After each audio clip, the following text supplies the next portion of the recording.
Parenting styles and how they affect interpersonal relationships in adulthood. A look into the importance of parent-child interactions and the consequences for communication later in life.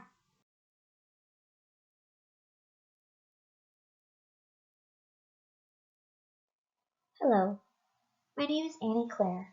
I'm 27 years old and I'm a junior in the English program with a minor in communication. Over the course of this semester, I researched the relationship between parenting styles and interpersonal communication in adults. My research question was how parenting and attachment styles affect communication in interpersonal relationships later in life.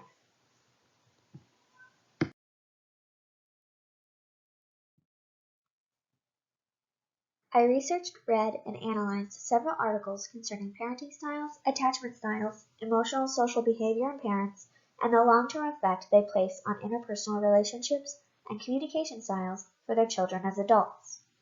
I ultimately searched for parallels among psychology articles concerning these aspects of parenting that influence developmental psychology and communication. With several closely related but not overlapping sets of information, I could analyze the information and boil it down to a single uniform conclusion. In order to understand the reason why people act certain ways in relationships than others, I had to understand where it stems from. Behavior comes from somewhere, and I was quick to realize that the answer was the simplest one of all, our very first relationship.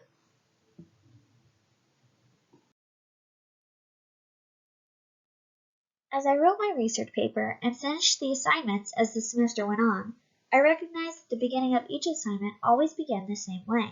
State your research question. At first, I was confused by this and wondering how much could a question change without having to start your research completely over. It wasn't until I started really filling in the content of my research essay around the rough draft portion of the semester. As I read more articles and compared more research and began to organize my own thoughts, I understood. The more understanding I had of the content, the more specific I realized my question had to be. I focused on the keywords I found to be the most concentrated and looked at my research question backwards. What does this research tell me?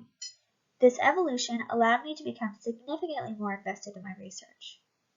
As the content became more and more fluid and grew without me even realizing it, I began to look back. The honing of my topic that I'd done had opened doors to understanding more outside concepts to back up the answer to my question. By revising and focusing my question and therefore my research, I allowed myself to open new channels for information. This ultimately enhanced the sheer quantity of content to add to my essay. Before I knew it, I had more than enough to fully explain, present, and answer my research question for my preferred audience.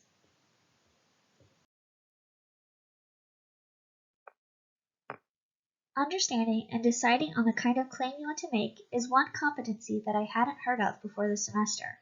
It's come to mean the difference between the infamous 5-paragraph essay regurgitating facts and presenting comprehensions in new and stimulating ways.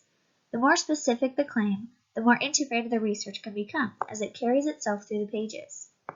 Writer's block is something I am all too familiar with, but as I've mentioned, I found myself flying through this research paper before I even realized how much had ended up on my page.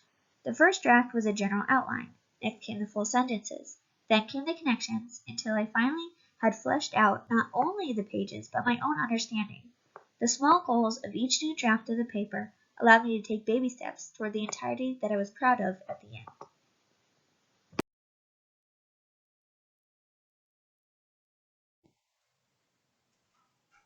Developmental psychology is the basis for social, emotional, and personal interactions throughout life. Trust is the primary concept that creates healthy or unhealthy relational traits in individuals later. The very first stages of development in children is entirely based on their primary caregiver's experience. As time goes on, they begin to trust or mistrust their caregivers based on which needs are met and which are not. Jose Victor Aran and his colleagues, who wrote Emotional Education for Personal Growth in the early years, says the mistrust manifests itself in the type of care they lacked. In other words, if they weren't shown physical affection as they grew up, physical affection would likely be a point of contention or insecurity. Experience with an inconsistent trust dynamic creates a pattern in terms of personal and emotional needs. If one can't trust their needs to be met when necessary, their brain develops in a way that rejects new experiences due to insecurity.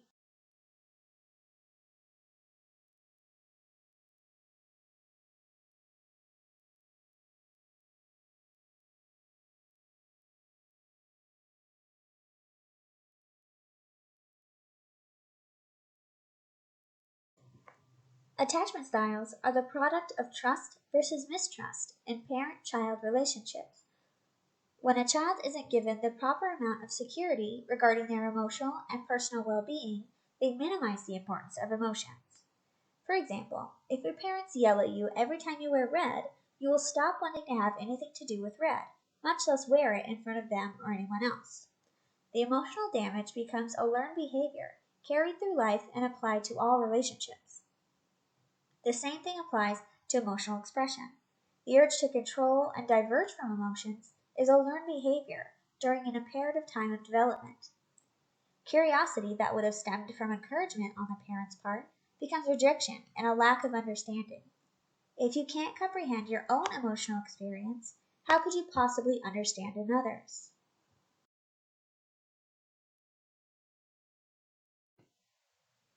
Anxious attachment is characterized as the attachment style that comes from inconsistent care and branded by distress in the absence of a caregiver without any relief at the return of said caregiver due to embedded insecurity. Avoidant attachment style stems from a parent's decision to neglect and avoid the child a large majority of the time. This neglect is consistent and particularly focused during times that the child is sick or hurt.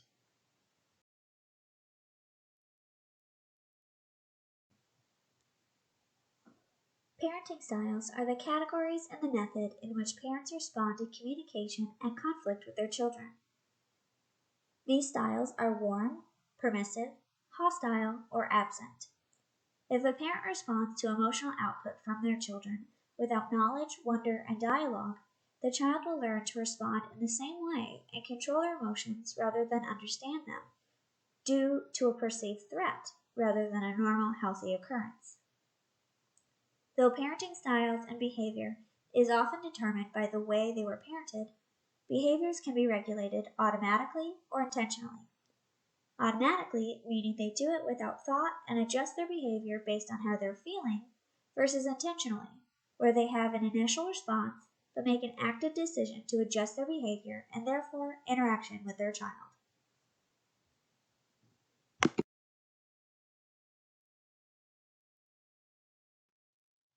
Attachment styles develop at incredibly young ages to protect us throughout our life. Survival is key, and too often our brains don't consider the relationships that fall victim to a lack of understanding of emotions and communication. The mistrust one develops as a young child is ultimately mistrust that they hold against others later in life. If they experience avoidant attachment as a child, it can evolve from avoidant attachment to dismissive attachment.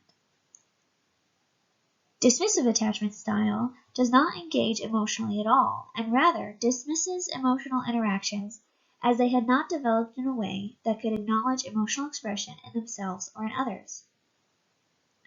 Anxious attachment style doesn't evolve as the child grows into adulthood, but maintains the same level of anxiety over their needs being met. Since adults can feed, wash, and clothe themselves, their emotional needs tend to be met by, in this context, their significant others.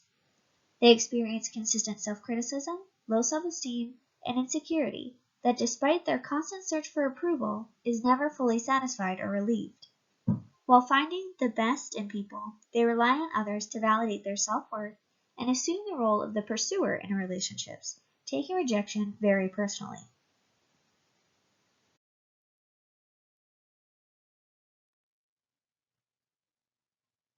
With all consideration for emotional, social, and physical development, it's consistently found that interpersonal communication and emotional social behavior is unquestioningly dependent upon parenting styles, attachment styles of caregivers, and social interactions via learned behavior. With active self-awareness, therapy, and a supportive partner or system, each relationship can be healthy and consistent despite early developmental and learned dysfunctional patterns. This research could act as a composite essay between the closely related but separate articles and essays I read over the course of my research. The research that is readily available focused primarily on the subject and less on the impact their findings may have in terms of interpersonal relationships. I hope my research speaks to those that find themselves overwhelmed, undereducated, and in search of active, focused answers on how to apply knowledge and understanding to their personal relationships for the better.